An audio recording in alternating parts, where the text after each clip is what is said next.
Hello दोस्तों, IAS aspirant study में आपका स्वागत है। और आज है 9 अगस्त। 9 अगस्त के जितने भी इम्पोर्टेंट करंट अफेयर्स हैं वो हम आज इस वीडियो में डिस्कस करेंगे।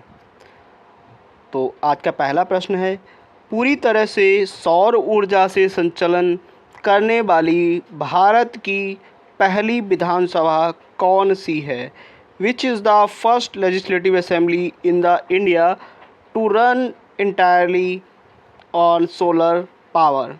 तो आपके पास इसमें ऑप्शंस हैं दिल्ली विधानसभा, राजस्थान विधानसभा, गुजरात विधानसभा या महाराष्ट्र विधानसभा। सो करेक्ट आंसर है आपका दिल्ली विधानसभा, यानी कि दिल्ली असेंबली। दिल्ली असेंबली देश की पहली ऐसी विधानसभा है जो पूरी तरह से सौर ऊर्जा से संचालित है। यह कदम न केवल बिजली खर्च को कम करता है बल्कि पर्यावरण संरक्षण में योगदान भी देता है। अब दोस्तों सोलर एनर्जी की यानी सोलर पावर की बात आती है तो इंडिया सोलर एनर्जी का तीसरा सबसे बड़ा कंट्री है। और इंडिया में सबसे जो highest solar power energy creation का स्टेट है तो वो है राजस्थान जो नंबर 1 पर आता है सोलर एनर्जी के मैटर में। दोस्तों वीडियो में आगे बढ़ने से पहले मैं कहना चाहूँगा, जिन लोगों ने चैनल को सब्सक्राइब नहीं किया है तो चैनल को सब्सक्राइब जरूर कर लीजिएगा और बेल आइकन को भी दबा लीजिएगा जिससे कि लेटेस्ट वीडियो आप तक पहुँच सके। नेक्स्ट है दोस्तों, how much compensation has Union Cabinet approved for the public sector oil marketing companies for losses incurred on domestic LPG? केंद्रीय कैबिनेट ने घरेलू LPG में हुए नुकसान के लिए सार्वजनिक क्षेत्र की विपणन कंपनियों को मुआवजे के रूप में कितने करोड़ रुपए देने की मंजूरी दी है? तो ये है दोस्तों 30 करोड़, यानी कि 30,000 करोड़ यानी कि 30,000 करोड़। एलपीजी की यह सहायता घरेलू एलपीजी की कीमतें स्थिर रखने और उपभोक्ताओं को राहत देने के लिए है। नेक्स्ट है दोस्तों, who approve the budget of 6,520 crore for the प्रधानमंत्री किसान संपदा योजना PMKSY? हाल ही में प्रधानमंत्री किसान संपदा योजना यानी कि PMKSY के लिए 6,520 करोड़ का बजट किसने मंजूरी दी है? तो नीति आयोग, कैबिनेट मिनिस्टर या यूनियन कैबिनेट या ministry of agriculture? Correct answer है आपके पास union cabinet approve 6,520 crore for the PMKSY to promote the food processing and industries. Which country recently joined the International Solar Alliance as the 107th member?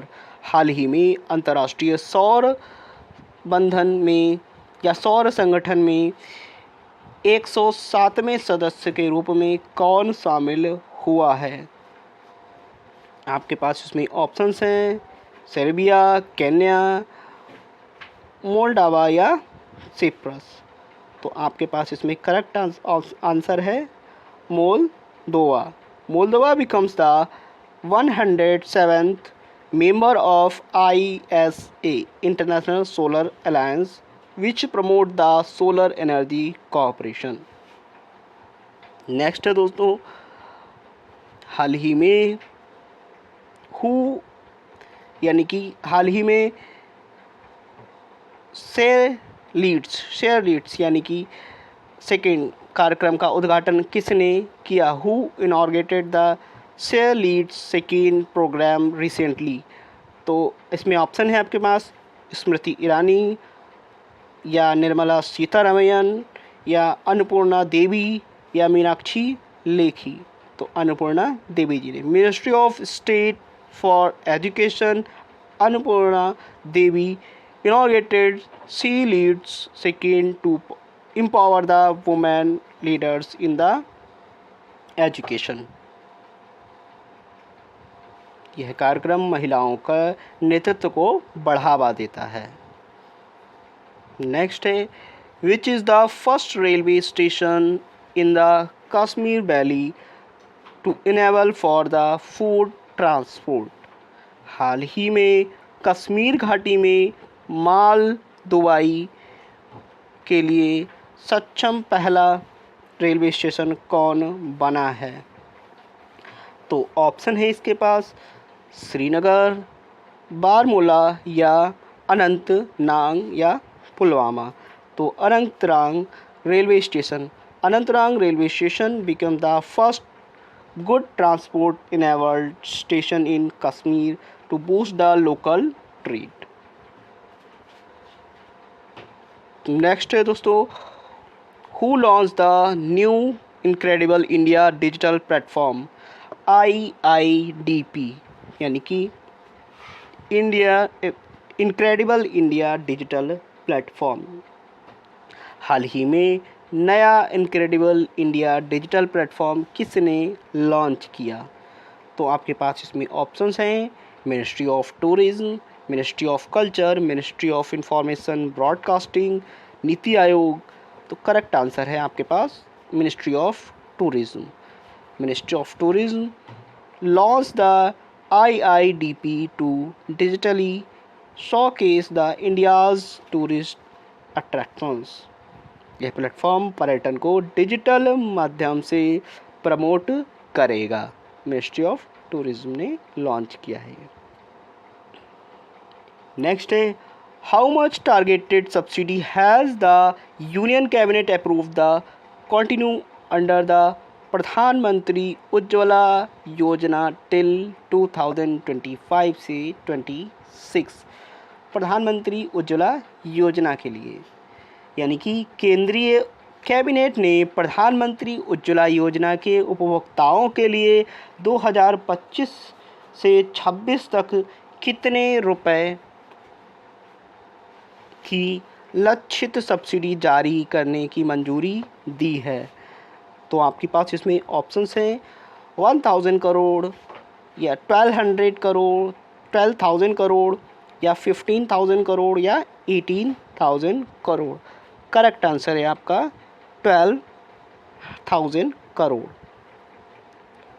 Cabinet extended the 12,000 crore targeted subsidy for the PMUY, यानी कि प्रधानमंत्री उज्ज्वला योजना till 2025 से 26 तक to support the poor household. Next है, लड़कियों की उच्च शिक्षा को बढ़ावा देने के लिए मुख्यमंत्री निजुत मोइना योजना 2.0 किस राज्य में शुरू की गई है? इन विच state has Mukhyamantri Nijut Moina 2.0 scheme been launch to promote the higher education. तो ये असम सरकार ने ये योजना शुरू की है to empower the girls education. मुख्यमंत्री निजुत मोइना 2.0 योजना असम में शुरू की गई, जिसका उद्देश्य लड़कियों को उच्च शिक्षा प्रदान करना और शिक्षा के लिए प्रोत्साहित करना है और उन्हें आर्थिक सहायता भी प्रदान करना या देना है. नेक्स्ट है दोस्तों, वैश्विक स्तर पर मछली उत्पादन में भारत को कौन सा स्थान दिया है? ये जितने भी क्वेश्चंस हैं वनडे एग्ज़ाम के लिए मोस्ट इम्पॉर्टेंट हैं. वनडे एग्ज़ाम के लिए इसको देखते हुए चलेंगे. तो इसको इंग्लिश में है, what is the India's rank in the global fish production. तो आपके पास इसमें करेक्ट आंसर है सेकेंड, यानी कि भारत को दूसरा स्थान मिला है मछली उत्पादन में. भारत मछली उत्पादन में दुनिया का दूसरा सबसे बड़ा देश है. यह उपलब्धि मछली पालन, जलीय कृषि और मत्स्य संसाधनों के बेहतर प्रबंधन के कारण संभव हुई है। भारत में बड़ी संख्या में लोग मत्स्य उद्योग से जुड़े हैं, जिससे यह ग्रामीण अर्थव्यवस्था का एक अहम हिस्सा बन गया है। तो दोस्तों, आज का क्वेश्चन ऑफ द डे है, HTML की फुल फॉर्म क्या होती है? What is the full form of HTML? आपके पास इसमें ऑप्शंस हैं: hypertext markup language, high transfer markup language, hyperlink text managing language, high technology modern language. तो इसका आंसर आप कमेंट में लिखेंगे। जो भी करेक्ट आंसर है इसको आप कमेंट में लिखेंगे। चलिए दोस्तों, आप जिन लोगों ने चैनल को सब्सक्राइब नहीं किया है वो चैनल को सब्सक्राइब ज़रूर कर लीजिएगा, ताकि लेटेस्ट वीडियो आप तक टाइम रहते पहुंच सके। Thank you so much. जय हिंद।